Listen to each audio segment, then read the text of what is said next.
Learnin with Ronpon. Well, hello there. Welcome to Learnin with Ronpon, episode 3. I'm happy to have you. As always, I will be using ChatGPT to just learn some random stuff. Although this week I will definitely remember to do Today in History because I really like that segment. It's fun. I like history. Also, I'm going to try something new this week. Instead of the AI images and stuff, I'm just going to do some gameplay. I feel like this might end up being more engaging anyway, plus I'm just spending too much time on AI images for 7 to 10 to 15 views per video. I just need to use my time a little better than that. So that's what you'll get. Hope you enjoy. And as always, if you want to help support, you can either hit me up on Patreon, patreon.com/Ronpon, or you can buy my book, Ronpon's Nursery Rhymes for Sarcastic A-Holes. Just a parody nursery rhyme book with illustrations that I made using various tools, including leonardo.ai. It's hard because I use some AI and some non-AI tools, so it's a combination. It's work. Anyway, no further ado, because I'm all about, a lack of ado. Let's hop right in. Oh, one more bit of ado. This is ChatGPT, so if you notice that it hallucinates anything, you think it got something wrong, give it a Google. And if you find that it is in fact wrong, let me know in the comment section on YouTube, because I want to know if anything's wrong and I will correct it in a future video, whatever the next video is after I notice it. Ideally. I mean, maybe by episode 100 there's just going to be too many to keep on top of, but for now, that's the plan. Alright. Starting with some interesting facts. I asked ChatGPT for 20, and it gave me like 17 or 18 interesting ones, so I'll skip a few, but what are you going to do? We'll skip the first one because all it is saying is that swans trumpet. Did you know that ducks float on the water? Fittingly, Saturn floats. Saturn is the only planet in our solar system that would float in water. Its average density is less than that of water. Nifty. Tutankhamun's dagger. And we all know King Tut. One of King Tutankhamun's daggers found in his tomb was made from a meteorite. Ancient Egyptians were working with iron from outer space. I find that really interesting. Polar bears camouflaged. Polar bears have black skin underneath their thick coat of white fur. It helps them soak up the sun's heat to survive in the Arctic's freezing temperatures. I want to know how that works, because you know what? I knew about that, but I don't understand how that works. If their fur is reflecting the light, and you can't see the black, but how would the black actually help? How does the black skin help with polar bears? The black skin of a polar bear plays a significant role in helping it survive in the harsh Arctic environment. First, black absorbs more heat from the sun than lighter colors. Think of how hot a black car can get in the sun compared to a white one. The same principle applies to the polar bear's skin. The black skin absorbs the sun's rays and helps the polar bear retain heat. Second, underneath the polar bear's white fur is a layer of fat, sometimes up to 4.5 inches thick, that provides insulation. The warmth absorbed by the bear's black skin from the sun is trapped by this layer of blubber, helping the polar bear maintain its body temperature in the frigid Arctic climate. Third, the polar bear's fur isn't actually white, it just appears that way. Each hair shaft is pigment-free and transparent, with a hollow core that scatters and reflects visible light, much like what happens with ice and snow. These hairs can channel the sun's energy directly to the black bear's skin, which is ready to soak it up. Why doesn't the white cause the heat to reflect away? I know it's not actually white, but if it looks white, what's causing it? The white color of the polar bear's fur does indeed reflect a significant amount of visible sunlight, but that's not the whole story when it comes to heat absorption and retention. Each hair of the polar bear's fur is not just white, it's also translucent and hollow. The hairs work like optical fibers, channeling sunlight down to the bear's black skin, which absorbs the heat. This unique structure helps direct the solar energy directly to the skin, so it's like a fiber. Furthermore, the sun's heat is not only conveyed in the visible spectrum of light, which is largely reflected by white, but also in the infrared spectrum. Polar bear fur is significantly more transparent to infrared radiation, allowing more of the sun's heat to reach the bear's skin. Okay, so the reflection is only part of the story. A lot of it isn't reflected at all and it goes right through the tubes. In addition, the bear's layer of fat under the skin provides thermal insulation, reducing the amount of heat that escapes from the bear's body into the surrounding cold air or icy water. Alright, that makes sense. Rainforests in the ocean. Here's another one we probably heard from climate change discourse. Coral reefs are often referred to as the rainforests of the sea because they host about 25% of the ocean's fish biodiversity, despite only making up a fraction of 1% of the ocean's total area. Which makes sense because most of the ocean is just kind of dark and empty. It's kind of like how most of life in space is probably on these planets rather than in the emptiness of space. And African climate change is killing the reefs, just like it's gonna kill our planet. At least as far as we're concerned. Unless AI does it first. Pessimism. Yum. The birds and the beetles. Certain species of beetles and birds engage in a practice called kleptoparasitism. They steal food from other species. Ooh. Expand on 6. Let's see some examples. Kleptoparasitism is a form of feeding in which one animal takes prey or other food that was caught, collected, or otherwise prepared by another animal. The term comes from the Greek word kleptein, to steal, and parasitos, parasite. In nature, kleptoparasitism is seen in a variety of species and can take different forms. Wow, I slurred that. Frigatebirds. That's Frigatebirds. I'm pronouncing it like the boat frigate. These seabirds are infamous for their kleptoparasitic behavior. Frigatebirds often harass other birds, such as boobies or tropic birds, until they regurgitate their recently caught food. Frigatebirds then swoop down to snatch the meal before it falls into the ocean. That is amazing. Oh man, I might need to do a whole thing on frigatebirds. Beetles. Certain types of beetles, including dung beetles, engage in kleptoparasitism. They steal dung balls prepared by other beetles to feed their larvae. This is particularly common in situations where dung is a limited resource. I love thinking of it as a resource. Hyenas and lions. In Africa, spotted hyenas and lions often steal kills from each other. While popular culture often depicts hyenas as the primary thieves, studies have shown that lions are actually more often the culprits, stealing hyena kills more frequently than the other way around. Yeah, that kind of makes sense because they're bigger, so they can kind of just intimidate them and just take it, rather than having to be sneaky and steal it. Gulls and puffins. Seagulls are notorious for stealing food from other birds. For example, they often steal fish right out of the mouths of puffins. Also on puffins, if you look at a picture of them, they seem like they would be kind of just like penguins, but they fly and stuff. I always pictured them as a kid. I always pictured puffins just kind of waddling around, but they fly and they hang out in cliffs and stuff. It's crazy. Maybe I'm the only one who had that perception. I don't know.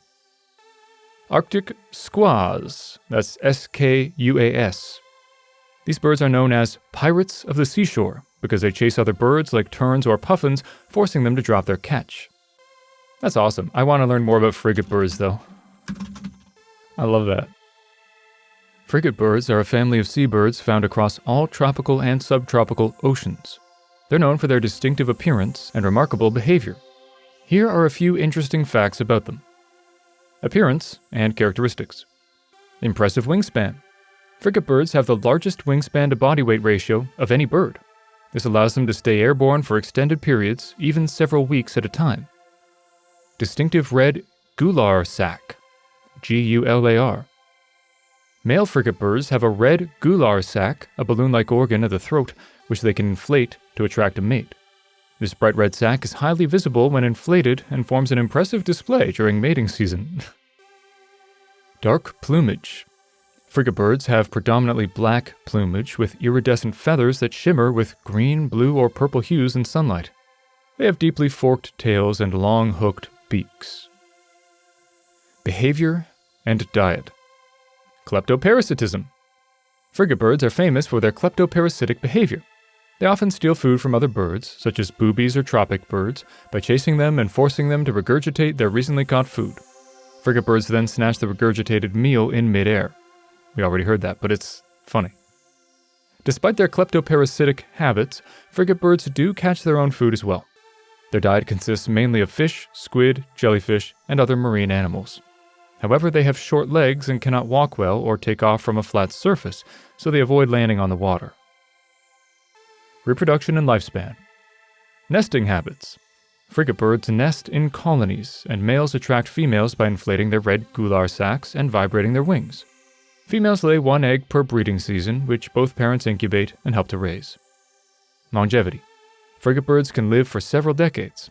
The oldest known frigatebird lived to be 34 years old. Alright, so really, the kleptoparasitism is the most interesting part, but in case you were curious about their red gular sac, you're welcome. Moon's official name. The Moon is the only celestial body in our solar system to not have a Latin or Greek name. It is simply Moon. I find that funny. They friggin' dropped the honey one again. Get out of here. Computer bug origin. The term computer bug came from a real-life incident where a moth flew into a computer and caused it to malfunction in 1947. Oh, if you're watching this, please fact-check that. I'm not gonna right now. If you listen to this and you take that as fact, that's on you. Check the comments, if you're wondering. Someone will clear it up, maybe. Sunset on Mars. Sunsets on Mars are blue, the result of the way fine dust in the Martian atmosphere scatters sunlight. How have we not seen pictures of that with the rover? That sounds amazing. Okay, you know what, I am gonna fact-check that one. Apparently, yes. Blood types in Japan. In Japan, blood types are associated with personality traits, similar to zodiac signs in Western culture. Yeah. Similar to the famously Western zodiac signs. I mean, I wouldn't be surprised if by now the West takes it more seriously than the Chinese, but hey. The belief that blood types can predict personality traits is quite popular in Japan, a concept known as Ketsueki-gata. Ketsueki-gata. I don't know, one of those. Or neither. While it's important to clarify that there is no scientific evidence supporting this belief, it's often used in a similar way to how zodiac signs are used in the West. And also maybe in the East where they originated, but... Type A. People with Type A blood are seen as earnest, creative, sensible, reserved, patient, and responsible. On the downside, they're also perceived as overcautious, stubborn, and tense. Wow, that sounds like me. The downsides. I feel like I'm really quick to see my downsides in other people. Like when I watch Community, people always go, "Oh, I'm such a Jeff," or "Oh, I'm such an Abed." But I am just like a disgusting amalgamation of all of their flaws shoved into one awful person. And I mean that so sincerely. Type B. Those with Type B blood are viewed as passionate, active, creative, strong, and outgoing. However, they're also considered to be selfish, irresponsible, unforgiving, and unpredictable. Type AB. People with Type AB blood are thought to be controlled, rational, adaptable, and intelligent. However, they're also perceived as critical, indecisive, forgetful, and irresponsible. Type O. Individuals with Type O blood are seen as confident, self-determined, optimistic, strong-willed, and intuitive. However, they are also perceived as arrogant, insensitive, ruthless, and vain. Apparently, they can play a role in everything from matchmaking to job applications. But yeah, they're generalizations and don't account for individual differences, and, they're baloney. But it's fun. The only mammal capable of sustained flight. Guys, I wonder what this is going to be. Bats are the only mammals capable of sustained flight. Whoa. Other mammals like flying squirrels or gliding possums can only glide or soar for short distances. I remember reading a book, I think it was called Firewing. It was one of those Kenneth Opel books, like a sequel to Silverwing and Sunwing. And I remember, I'm pretty sure in that, there were early versions of bats where they could only glide and like climb trees and then glide down. I think so. Fun fact, I interviewed him on the radio one time. My aunt works for CBC and she hooked me up with a sweet interview and I was so nervous I had to poo really, really badly. I thought I was going to poo my pants in front of Kenneth Opel, but I didn't. Sahara Desert and Snow. It's Sahara or Sahara? Let me know in the comments. Despite being one of the hottest places on Earth, it has snowed in the Sahara Desert on multiple occasions. Fun fact. Sneezing speed. A sneeze can exceed the speed of 100 miles per hour. So when you sneeze, you're doing something faster than a cheetah can sprint. That's not that good. Greenland shark's lifespan. Greenland sharks have the longest known lifespan of all vertebrate species, estimated to be between 300 and 500 years. They also grow less than a centimeter a year. And vertebrate means having a spine, in case you didn't know that. Most animals are vertebrates. Insects tend not to be. Do sharks grow every year, or do they stop growing? Greenland sharks, also known as sleeper sharks, are one of the slowest growing shark species and have an incredibly long lifespan. Probably related. They continue to grow throughout their lives, but at a very slow rate. The growth rate of Greenland sharks is estimated to be approximately 1 centimeter per year, making it one of the slowest growing shark species. This slow growth rate contributes to their long lifespan, called that, with estimates suggesting they can live between 300 to 500 years, making them potentially the longest lived vertebrate species on Earth. While their growth does slow as they age, it doesn't completely stop. This continuous growth means that larger Greenland sharks are generally older. The largest Greenland sharks are over 6 meters or 20 feet in length and could be hundreds of years old. Shut up! My cat is annoying. The conclusion's actually interesting this time. It's worth noting that our understanding of Greenland sharks is still evolving, as they're challenging to study due to their cold, deep-water habitats and slow, elusive nature. Most of what we know about their growth and longevity comes from studies of their eye tissue, which accumulates layers over time, much like tree rings. I'm glad I stuck around for that last paragraph. Ancient analog computer. The world's first analog computer was the Antikythera mechanism, an ancient Greek device used to predict astronomical positions and eclipses decades in advance. Interesting. You know what? More on Antikythera. By the way, I think I pronounced it wrong before. Antikythera. Antikythera. The Antikythera mechanism is one of the most fascinating and mysterious artifacts from the ancient world. It was found in 1901 in the Antikythera shipwreck off the coast of the Greek island of the same name. Dating back to the 2nd century BCE, this device is often referred to as the world's oldest known analog computer. Here's a closer look. Construction and design. The Antikythera mechanism is a complex system of more than 30 bronze gears housed in a wooden box. The largest gear, known as the main drive wheel, is approximately 14 centimeters in diameter and originally had 223 teeth. The device's gears are connected in a way that turning a small hand crank moves all the gears simultaneously. Function. The mechanism was designed to predict astronomical positions and eclipses for calendrical and astrological purposes. It could also track the 4-year cycle of athletic games, similar to an Olympiad, the cycle of the ancient Olympic Games. When a user inputted a date using a crank, the device could calculate the position of the sun, moon, or other celestial bodies. For instance, it could predict lunar phases, solar and lunar eclipses, and even the approximate location of certain planets. This makes the Antikythera mechanism an early example of a mechanical astronomical calculator. Legacy and mystery. The existence of the Antikythera mechanism suggests that ancient Greek technology was far more advanced than previously thought.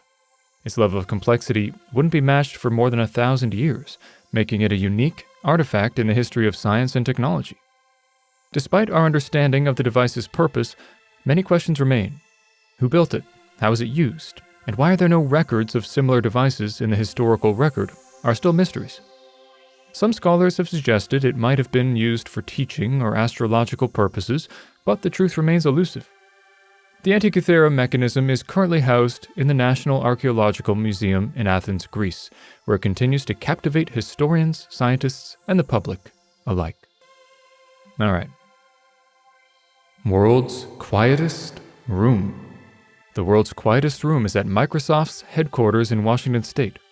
The silence is so profound you can hear your own heartbeat. Okay. Reminds me of that community with the room that's the perfect level. Or no. It was that was the room temperature. Was the community one. What am I thinking of that had the perfectly level? I'm looking it up. That's gonna bug me. I wanted to say Doctor Who, but oh, it's Rick and Morty. Okay, similar. Vending machines and sharks. You're more likely to be killed by a vending machine than a shark. The odds of becoming a vending machine's victim are 1 in 112 million, while the odds of a fatal shard attack the odds of a fatal shard attack are even lower, but the odds of a fatal shark attack are 1 in 251 million. That's crazy. I also enjoy becoming a vending machine's victim. Echolocation in humans. Some blind people have developed an ability to use echolocation, similar to dolphins or bats, to navigate their environment. Yeah, have you heard of Daredevil? But I'm going to look more into that. Can some blind people really use echolocation?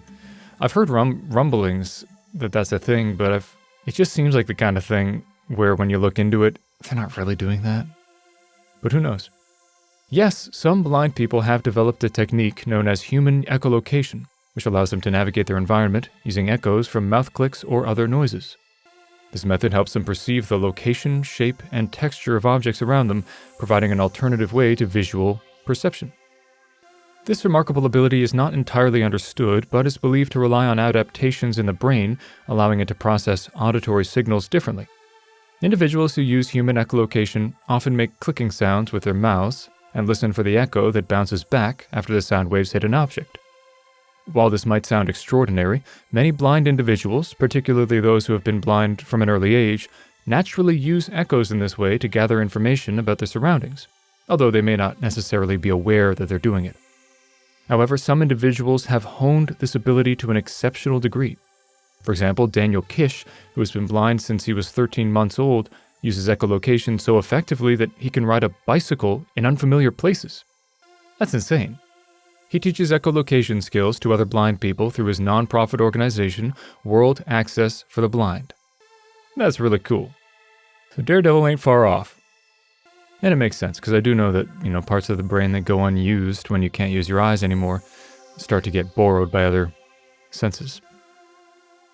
Finally, City of the Dead. Colma, a small town in California, is home to 17 cemeteries and over 1.5 million graves, but it only has around 1,500 living residents. Its motto is, "It's great to be alive in Colma." It sure is. Except when there's drought. Alrighty. Those are pretty interesting, and we learned a few things. Please let's just do Today in History right now. And if one of those strikes our fancy, we'll just learn more about that. Please give 10 events that happened on July 17th throughout history. This is being recorded on July 17th. I suspect I won't get it uploaded to YouTube until the 18th or 19th. 1453. The Battle of Castillon? Between England and France. Probably not England, so let's say Castillon. The last battle of the 100 Years' War takes place. This effectively ends the long conflict between England and France. Quick overview of the 100 Years' War. Because that's something that I've heard referenced a lot, but I don't know a heck of a lot about it. Aside from barely knowing it's between England and France. The 100 Years' War is a term historians use to refer to a series of conflicts from 1337 to 1453 between the Kingdom of England and the Kingdom of France, punctuated by several periods of peace. Despite its name, the war actually spanned 116 years. Odd. Causes and early stages. The primary cause of the war was a dispute over the French crown. The English king, Edward III, claimed he had a right to it because his mother was the daughter of the French king. But the French rejected his claim and gave the crown to Philip VI, sparking the conflict. I gotta say, being like, I should be the king of two of the most powerful countries in the world, it's a bit of an ask. The war was not a continuous conflict, but consisted of several distinct phases, each characterized by intense fighting followed by relative calm. What were the phases of the 100-Year War? There's more. I'm going to scroll back up to talk about major events and impact, but I want to learn about these stages. The first stage was the Edwardian-era war, which is 1337 to 1360. The war began over disputes about the French throne and the extent of English territory in France. In this phase, the English achieved several significant victories at the Battle of Sluys, Crécy, and Poitiers. However, neither side was able to decisively end the conflict. The Treaty of Bretigny in 1360 marked a pause in the fighting, with the English gaining significant territory in France. The second phase was the Caroline War, 1369 to 1389, so that's 9 years after the Edwardian era ended. War broke out again in 1369. The French king, Charles V, or Charles V, managed to recover most of the territories ceded to England in the previous phase. This phase was named after him. Caroline comes from the Latin form of Charles. This period of the war concluded with the Truce of Lullingham in 1389, leading to a significant pause in the hostilities. So 20 years for that phase. Then, we had peace-ish from 1389 to 1415, but in 1415, until 1453, the end, was the Lancastrian War. This phase was named after the House of Lancaster, to which Henry V, the King of England, belonged. The period began with Henry V renewing the war effort, aiming to enforce his claim to the French crown. The Battle of Agincourt in 1415, or Agincourt, was a major English victory. Eventually, the Treaty of Troyes in 1420 recognized Henry V as regent and heir to the French throne. But after the deaths of Henry V and Charles VI, the war continued. Joan of Arc's appearance in 1429 boosted French morale and helped turn the tide of the war in France's favor. The war officially ended with the French victory at the Battle of Castillon in 1453. Remember Joan of Arc from episode 1? How she was sentenced to death and then declared innocent some years after? If you're curious, go back to episode 1. It has 7 views right now. It's blazing. These phases are not universally agreed upon, and some historians break down the war into different periods. Nonetheless, these 3 phases provide a general overview of the ebb and flow of the conflict, the changing fortunes of both sides, and the eventual conclusion in favor of the French. Good for the French. They need a win. July 17th, 1762. Catherine II becomes Tsar of Russia following the murder of Peter III of Russia. July 17th, 1821. Spain cedes Florida to the United States under the terms of the Adams-Onis Treaty. July 17th, 1918. Russian Tsar Nicholas II, his wife Alexandra, and their children are executed by a Bolshevik firing squad at Ekaterinburg, Siberia. 1936. The Spanish Civil War begins when a military revolt led by General Francisco Franco breaks out against the Second Spanish Republic. 1955. Disneyland, Walt Disney's theme park in Anaheim, California, opens to the public. 1975. An American Apollo spacecraft and a Soviet Soyuz spacecraft dock with each other in space, marking the first such link-up of spacecraft from 2 nations. 1981. A structural failure leads to the Hyatt Regency walkway collapse in Kansas City, Missouri, one of the deadliest architectural failures in American history. You know, I'm going to, for a second, why are there 2 Kansas cities? There are probably more, but there's like Kansas City, Missouri, and Kansas? Maybe another?